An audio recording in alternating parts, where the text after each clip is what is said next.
You are listening to the B2B Marketing Mindset with Pete Monfrey and Bill Lowell.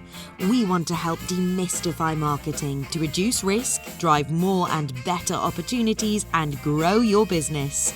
Are you ready to master marketing? Today, my co-host Bill Lowell is off, and sitting in for him is the always fresh-smelling Dan Klopp with Klopp Consulting. And so let's welcome Dan to the program again. So welcome, Dan. It's good to see you. Good to see you, Pete, and pleasure to be a guest on your show. You have a dumb question, but it's actually really important to me. How's the weather in Delaware? The weather in southern Delaware is, I'm looking out the window, it's slightly overcast and low 40s at the moment. Well, that's actually, I was expecting like it's below zero, and then I was going to make fun of you for leaving Austin, and so that just kind of blew the whole thing. But what I love is that you looked out the window, which tells you that meteorologists are way overpaid. That's all I got to say about that. But we got a great topic, I think, today that Dan thought of. Give credit where credit is due. Marketing expert, I'm sorry, I got it wrong. Market expert or marketing expert. What's the difference? Why should you care? Dan, why should we care? Make me care. Well, so what I've observed in my career, and by the gray hair you can see I've had quite a lengthy career. Exactly. We share that in common. I see a lot of companies get hung up, and you see this most when you read job descriptions when they're hiring new people into the organization.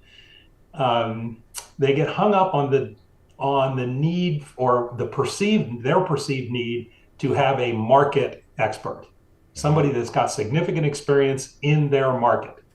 And while there are certain jobs where that may be applicable, maybe something like sales, where they're expecting a new salesperson to come in with a book of business, so to speak, a bunch of contacts in the industry, could be valuable. But I see it applied to marketing jobs. And from my perspective of the world, which admittedly is somewhat narrow, but I've participated in some radically different markets. I started my career in marketing for instruments for analytical chemists. These are things that are purchased by PhD analytical chemists to separate complex chemical mixtures into their component parts and tell you what and how much of each component is in a complex mixture. Spectrometer. Yes, mass spectrometers, gas chromatographs, liquid chromatographs, these types of scientific instruments. And then I moved from that to inkjet printers, desktop inkjet printers. And then I moved from that area to electronic components, and then to vacuum pumps and vacuum gauges, and then most recently into the aerospace industry, where I work for the company that makes all the spacesuits for NASA. And none of those markets have anything to do with each other. However, the unifying thread is the marketing process is the same throughout. Yeah. So it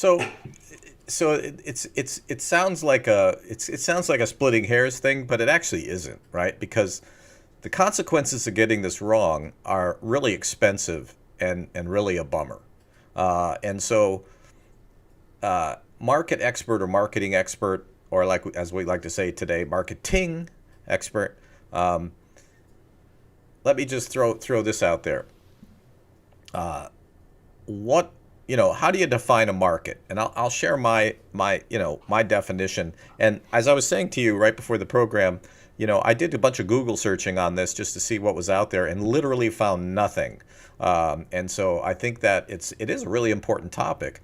And so what a market is you have to have certain components for something to be a market, right? So to check these off your list, you have to have a group of people that have common characteristics of some kind. That group of people have to have some needs in common that can be identified. And I think that the third piece is, and this is the part that that I think is really interesting in a historical context. Those people need to be able to communicate with each other.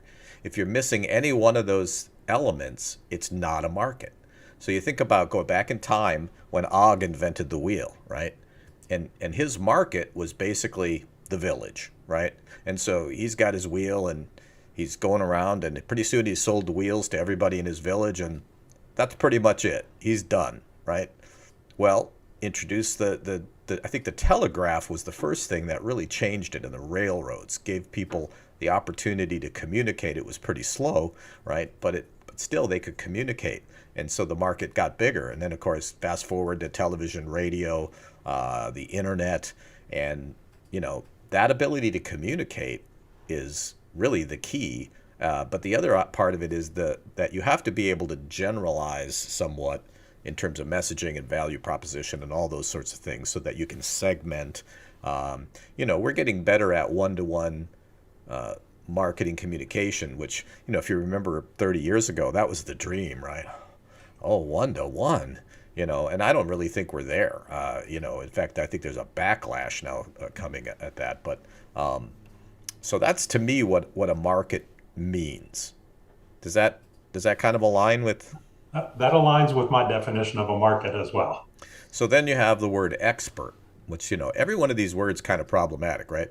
So right. How do you define expert? I would define expert as somebody with significant experience and maybe even a proven track record of success in a given market. So their expertise should be obvious.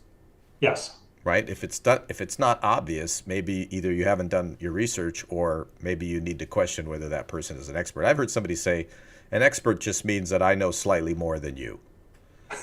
No. It means I know a shitload more than you.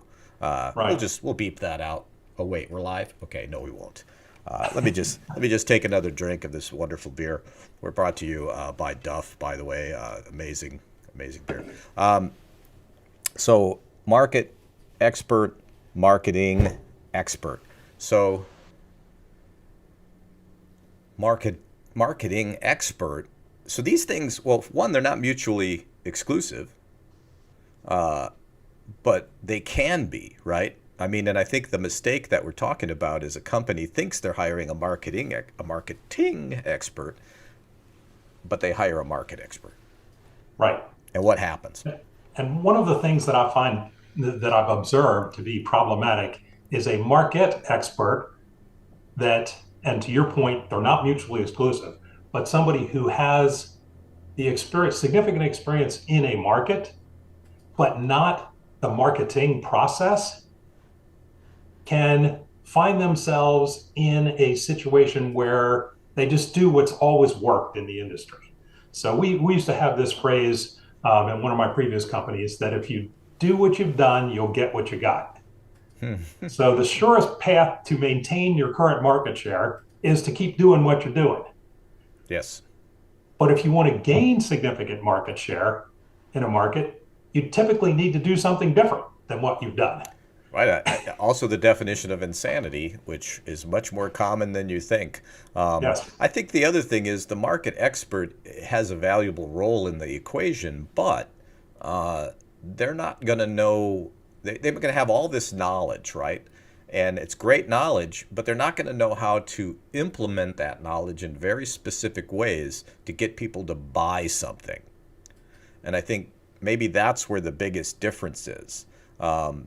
Whereas a marketing expert, and this is gonna, I hope it'll create some controversy, doesn't necessarily need to be a market expert, right? Because like what you said at the beginning, your path, my path is much more boring. I've been doing the same thing for the last 32 years.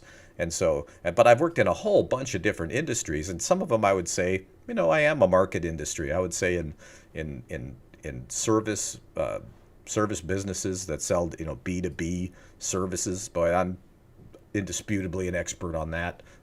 Maybe K-12 education, certainly the way that creative services are sold.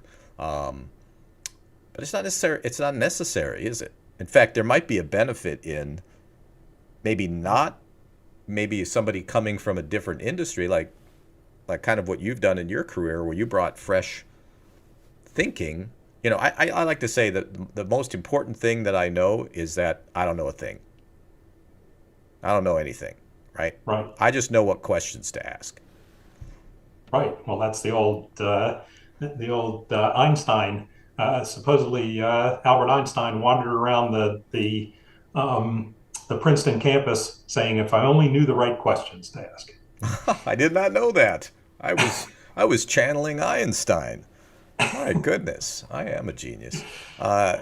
So this idea, though, that I think companies are very entrenched, and we see it all the time.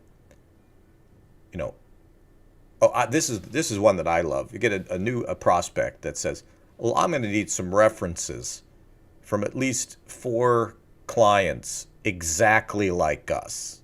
Right. Okay, first of all, and if you want to go to my website, claritymarketingsupport.com/FAQ, you will see one that says, "Do you give references?" The answer is no. And there's 3 excellent reasons why we don't do that. Won't get into it here. But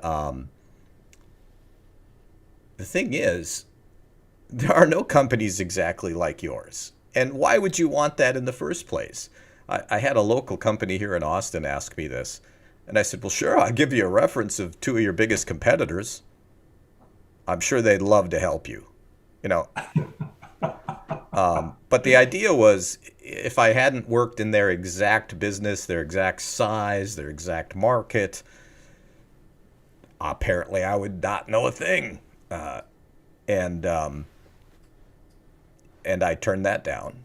Or they got mad at me because I wouldn't give them any references. And I happen to know that it has not helped them whatsoever. So I'm proud to say that. No, I feel bad, but that's their problem. But is that what we're talking about here? I mean, it's this idea that how can we possibly help if we don't know the market? Or if we're not familiar with the market? Well, the interesting thing is, I believe if you're a marketing expert and you know the right questions to ask, you turn yourself into a market expert over time for that specific market. Whereas I've observed it's more difficult to go the other direction, to be a market expert and then turn yourself into a marketing expert. Interesting.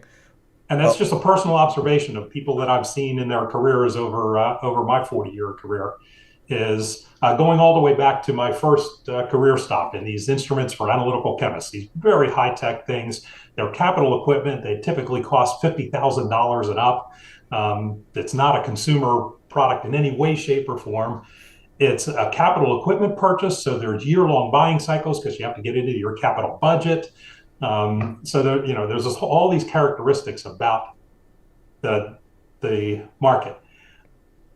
And I've seen that people from that industry there were a lot of marketing people that had marketing on their business card who were PhD analytical chemists themselves.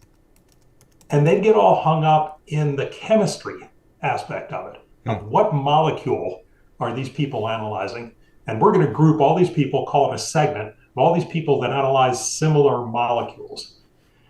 And I came into that market through sort of luck, hook, crook, as not a PhD chemist. I was one of the few people that was not a PhD chemist on the marketing team there, but with a fresh set of eyes and looking at different ways to segment the market. And one of the things that led to the market share growth of the company that I was working for, and by the way, that's the backdrop of this, is when I joined that product line, it was at 16% market share worldwide. When I left that product line to go to a different area, it was at 65% market share worldwide. Well, that just shows that you don't know nothing. Well, and I'm not here to pat myself on the back to say that it was all me. Right.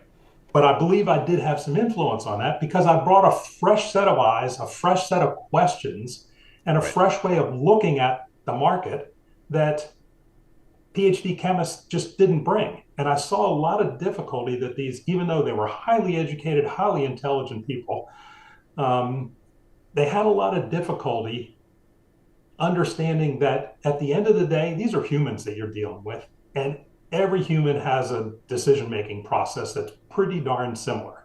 And Absolutely. that's where the marketing expert comes in, is knowing those questions to ask to get to how do they go about making the decision? Where do they get their information? Who influences them? And all of that Right. is essentially common across all buying processes. Now, the details are radically different. Right. So that market that I just described, um, year plus long buying cycles, because you had to get into a capital budget cycle.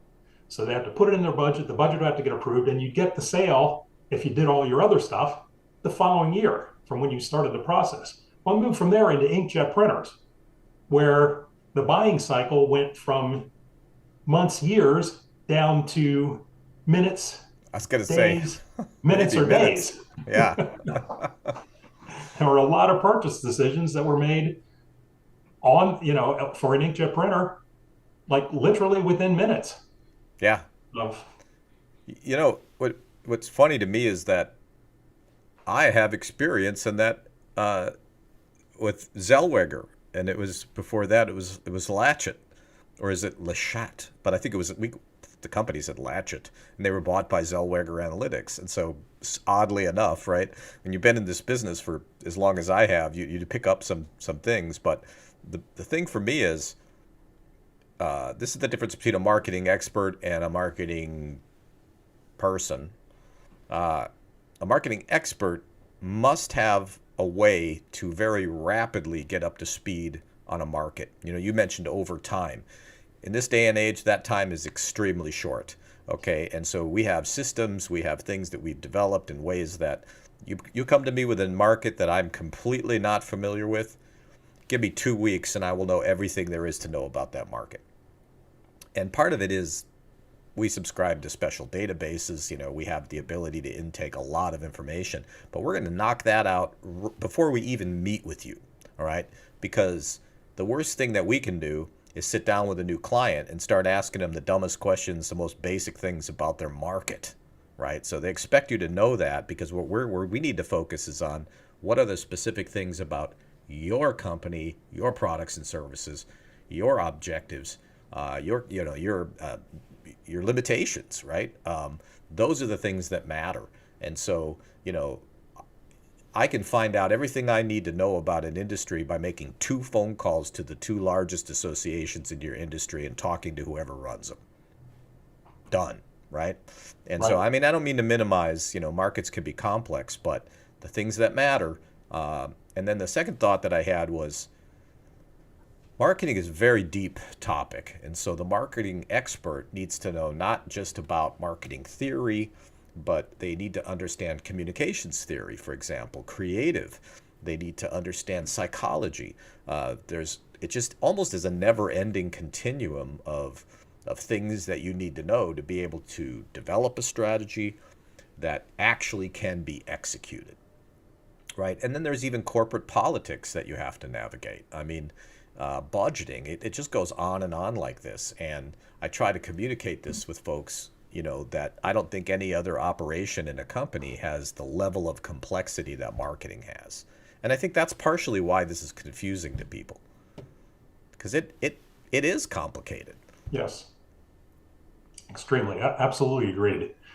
That is extremely, and to your point of becoming a market, if you come into a new market, not knowing anything, but knowing the right questions to ask, I absolutely agree, you can very rapidly become a market expert, maybe even more so than the incumbents, because you've asked a different set of questions based on your background as a marketing expert.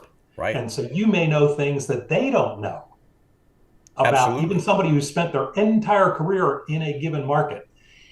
And again, I'll go back to my experience in the field of instruments for analytical chemists. Because I came into that with a fresh set of eyes, I wasn't a PhD, and there is PhD analytical chemists that operate in that area. There's only about 5 schools in the world that are considered top flight schools for getting a PhD in analytical chemistry. And even more specifically, we did organic chemistry. So it was organic analytical chemistry. So it was a very, very narrow kind of field. So this was all carbon chemistry stuff. And what I found is that because they all went to the same schools or this small group of schools, there was a ton of groupthink that went on, regardless of which Right. company was in that. And so they, going back to that statement about if you do what you're done, you'll get what you got.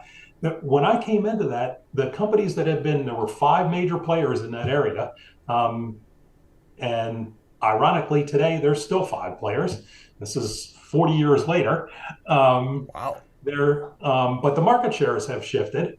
And the company that I work for, that I helped drive from 16 to 65%, is still at 65+% market share today.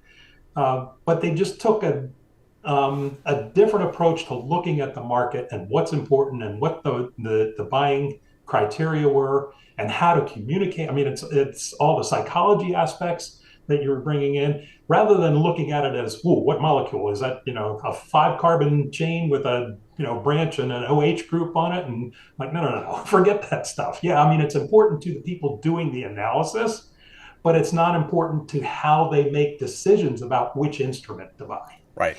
Well, and I think that actually, may I ask, is that company HP? Yeah, that was HP, which Uh, that piece of Hewlett Packard is spun off into a company called Agilent right. Technologies today, but it's the same core stuff. Right. I thought so. I thought maybe that was it. The the the thing that I think people miss is if you've been in an industry a long time, it's really human nature to think that you really know everything there is to know about that industry, or that you know everything that there is to know about your market. And inevitably, I mean, I'm the kind of guy that challenges CEOs, right? I do that all day long. And because unless you can show me some data, I'm going to assume that you're assuming something. Now, you're probably right, right? That's why you're the CEO. You're 99.95% correct. It's the other 5, 0.5%, 0.05 that's going to get you. And it's what I find is that a lot of the things that they're telling us, those it's almost become like company doctrine, and it may have originated maybe 20 years ago, right? But it's become fact. In fact, 20 years ago, it may have started off as somebody's opinion, and through being repeated many times, it's become fact. And so, and I tell companies now all the time that, I mean, if you're still doing things the same way that you were even just 5 years ago, 3 years ago, the entire market has changed, right? COVID is part of it. Technology is part of it. Literally everything's changed. Consumer behavior's changed. The way businesses buy has changed. And so think about that for a minute. If you're still doing the same things, in a way, that's the rug getting pulled out from under you. And I think that those companies that don't adapt die. And so you need to have your pulse. You might think there is everything there is to know about your market, but that's a moving target, isn't it? Yes. Well, an example from my very recent past. So my most recent career stop was with a small company called ILC Dover. And most people have Love never it. heard that name, but they have been the exclusive space EVA spacesuit supplier, and we won't get into definitions of all this stuff, but the exclusive EVA spacesuit supplier to NASA for 55 years now. So only company in the world to manufacture a suit that left boot prints on the moon. Um, and I'm still waiting for mine, by the way. I don't know if it's a problem with Amazon or what, but I'll just keep. One of the interesting things is the CEO of the company, and the company has many product areas, but the CEO of the company recognized that there's this growing commercial space aspect. Companies like SpaceX, like Sierra Nevada or Sierra Space Corporation, Boeing has got a commercial space operation going now. There's this whole emerging commercial space industry evolving, and it was so funny because and so he advocated bringing me in, much to the chagrin of the people within the product line. So he's the CEO of a a very diverse company in terms of the markets and types of products they make. But I found myself in when I first joined the company, people were looking at me like, well, we have one customer. It's NASA.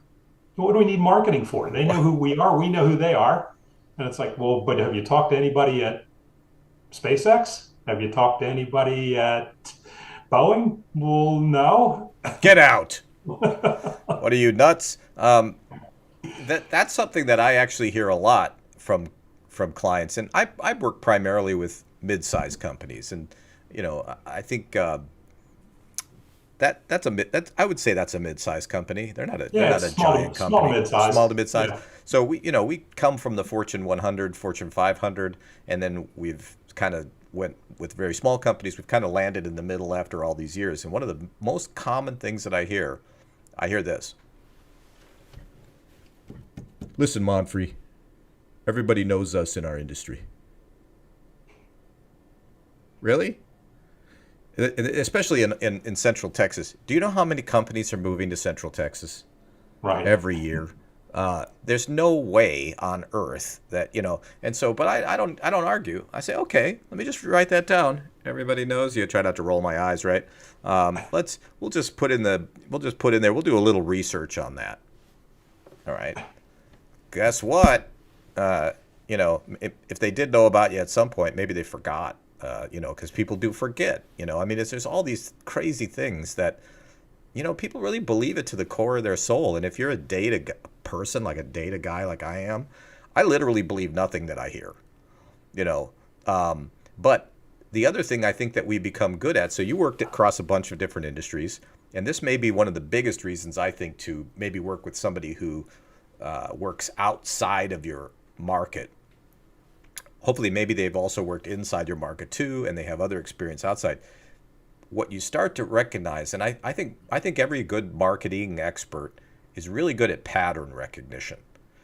And so you start to get really good at identifying patterns. What's the continuity? What's the string of continuity through all these markets? And after about, I don't know, 20 years of this, you start to realize there's a lot of strings. I mean, almost all of them. There's a continuity that most every business pretty much operates the same way, with the exception of the finer details of your business. That's really what the marketing expert needs to understand, less than the details about the market. We're going to nail that down, or the industry, for example. We need to know the details about your business. And usually I'm working with the person that owns the company, and their personal interests are also part of the deal. So I want to make sure that the corporate interests align with the CEO or founder's personal interests. I think a lot of marketing experts, I hate that word actually, they only think of the company, right? Well, why does the company exist? Usually for the founder, the board, the stakeholders. So you got to understand what they want. So anyway, that's just, all this comes just from doing this again and again. And you start to see patterns. And so I noticed you enthusiastically nodded your head when I said pattern recognition. Yeah, that is absolutely what I think what one of the distinguishing characteristics of somebody that either is or will become a very good marketing expert is ability to recognize patterns in the time frame that that industry operates. Yes. So that was one of the big changes that I had to adapt to, going from when I went from analytical chemistry instrumentation to inkjet printers, is the pace of I had spent, I don't know, 13 years of my career in this analytical chemistry area. So I was accustomed to that pace of year-long buying cycles, year and a half on average long buying cycles. And so I became very good at recognizing patterns over that time frame, because shorter stuff was just noise Right. and longer stuff didn't matter. Right. So you needed to, and then when I moved into the inkjet printer arena, I had to totally rethink, okay, what's the time frame that people are acquiring information, that they're making decisions, that whole buying cycle. And I had to change my mindset to become an effective marketer in that industry, to recognize patterns on a much shorter time frame. Whereas the previous 13 years of my career that was just noise, Right. because the real patterns that I was looking for were the patterns that matched the buying cycle. Well, absolutely. And I Yeah. credit ADHD to one of my greatest strengths, because what people with ADHD, which I certainly have, hey, look, a squirrel. Right. It one of our superpowers is that we can take points of data that are where there are other points that are missing, but we can still connect. We can fill in those other details, and again, repetition, right? I've probably done I've done marketing plans for. We stopped counting at about 1,500. Honestly, I don't know how many now, but it's like you start to see the same patterns over and over and over again. So it becomes actually easier and easier and easier to figure out what's going on. And then the other thing is we can work with smaller sample sizes. So we don't need a massive sample size because we can readily see the patterns. And so these are the things that actually count, right? So, some old guy that worked for IBM back in the day, that person may get, a lot of credibility from that just because people don't understand. Markets change. IBM is not your market. It's a different size. I would say the size of the company matters more than the industry. Right. What works for a humongous company, not necessarily for a smaller company. So, nothing can replace experience. And, I think that's so that, the concept here was, well, why should you care, right? Because if you get these things wrong, you think you're hiring a marketing expert, but you hire a market expert, or you think you're hiring a market expert, but you're hiring a marketing expert. Actually, that would work because a true expert can become a market expert like this. So right. I think it's when you get it the other way that actually is a problem. But right. Let me quickly just tell folks. I just got a message here that says, "Hey, where can we see this podcast?" There's actually a couple places, depending on your preference. You can follow me, and it's this. Usually, the podcast goes live onto my profile every Thursday at 11 o'clock on LinkedIn, and so you'll see it if you follow me. Or you can pop over to YouTube. We stream it there simultaneously, and so you can subscribe at YouTube. And so those are the ways to get the podcast. It's a little convoluted with LinkedIn. It's like, hey, I wanted to watch that podcast. Where did it go? Right? Just head over to my profile. If you don't follow me, you can follow me. If you want to connect, I'll consider that. But I think this is such a crucial topic. And I hope we've been able to illuminate it somewhat.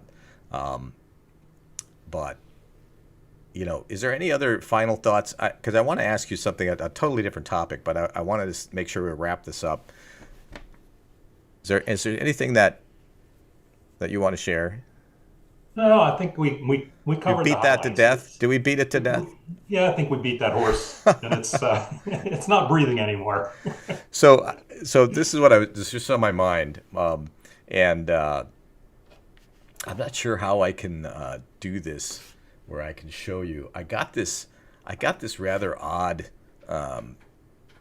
invitation or an invite from LinkedIn, and I've just seen enough of these to know that it was written by AI, and the image was AI as well.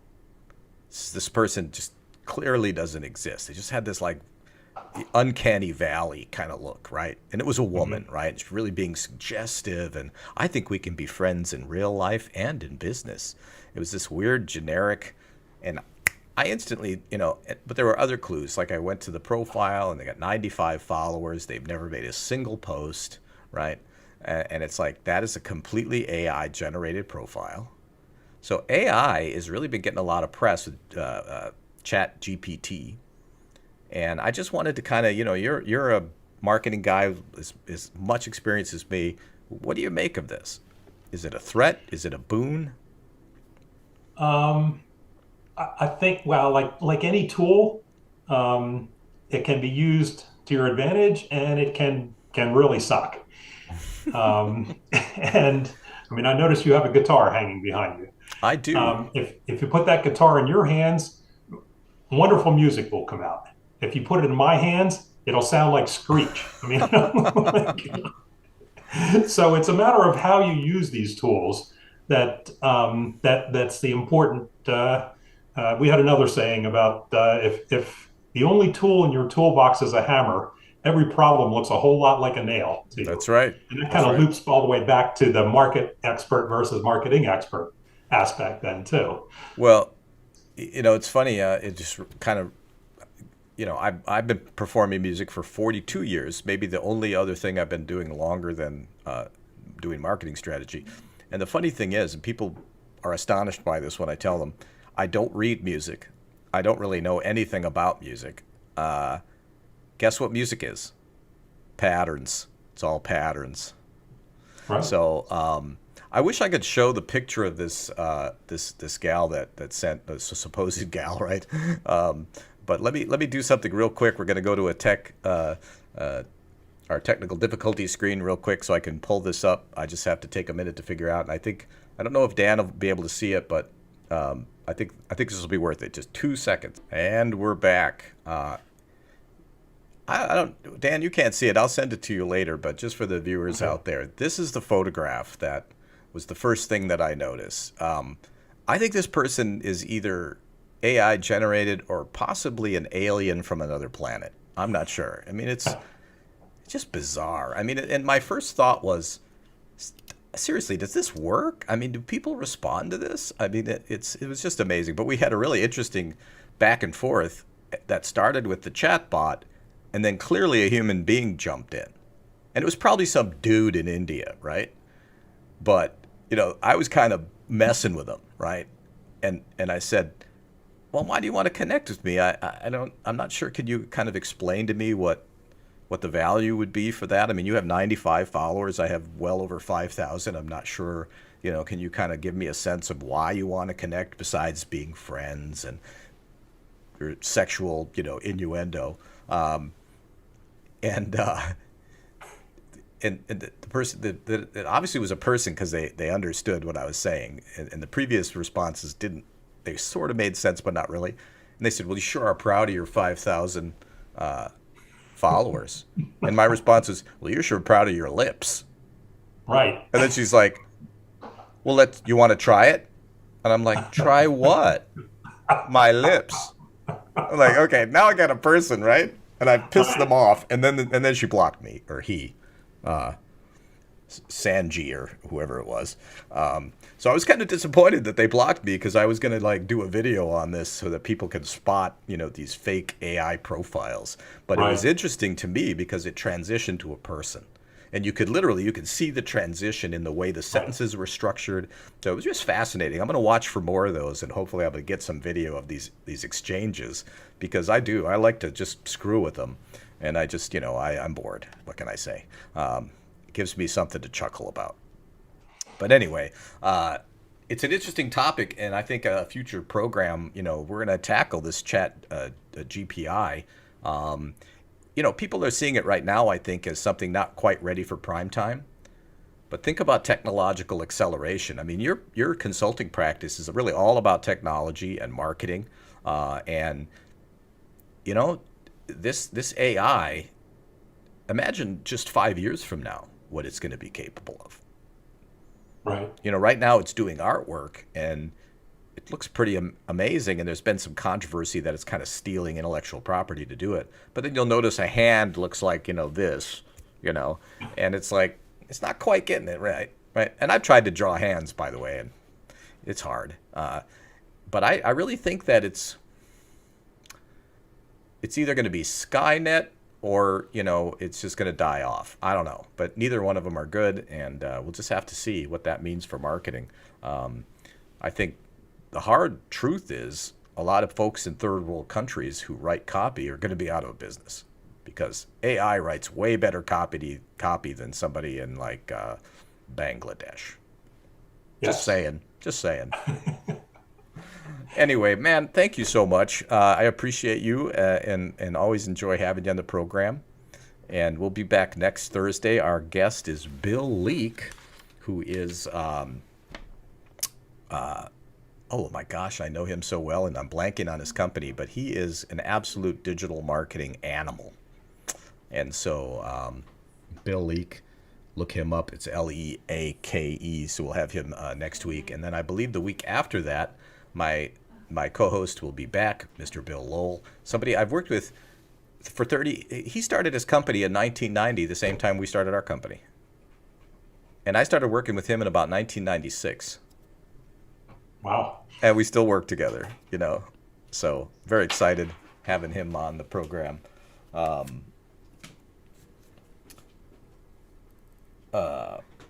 My producer and also amazing wife just handed me this, but I'm not sure what she's pointing me to. Bill Week is in 2 weeks. Oh, Bill is in 2 weeks. So next week it'll be me and Bill Lowell. We only have people named Bill on this program. So I don't know. What's Dan doing here? Is your real name Bill? What's Dan doing here if you only have Bill on the program? What Dan is doing here is enlightening us and giving context to tough questions like, market expert or marketing expert, why should you care? I think you should care, and I think we made that case. And I love your hair, by the way. You have a lot more hair than I do. It's the same color. We use the same colorist, obviously. But it's all white. You got a lot of it, man. I went prematurely gray. My hair has been this color for 20 years now. Wow, same here. I was in my late 40s, and it seemingly overnight, and so I don't care. You know what? I think it's worth like another $50, $60 an hour. That's how I look at it. So, well, I went salt and pepper in my mid 30s. Hey, the ladies dig it. That's all I gotta say. Yeah, it was. Unfortunately, I've been married to this. Well, unfortunately for the chick magnet. Let me clarify. That didn't come out right. Fortunately, I've been married to the same woman for 47 years now. Wow. Got married when I was 12 years old. No, kidding. But the whole, sort of attraction of males with salt and pepper hair was completely lost on me because I was in such a committed relationship that you just missed all the benefit. Well, the good news, we'll edit that out. Oh, wait, it's live. Anyway, thank you so much. Yeah, I appreciate you having me on the show, and as always, it's been a pleasure. Well, we'll do it again, and great topic. You've been listening to the B2B Marketing Mindset with Pete Monfrey and Bill Lowell. Add to the conversation by commenting, sharing, and liking. And don't forget to subscribe and check out the links in the comments. Learn more at b2bmarketingmindset.com.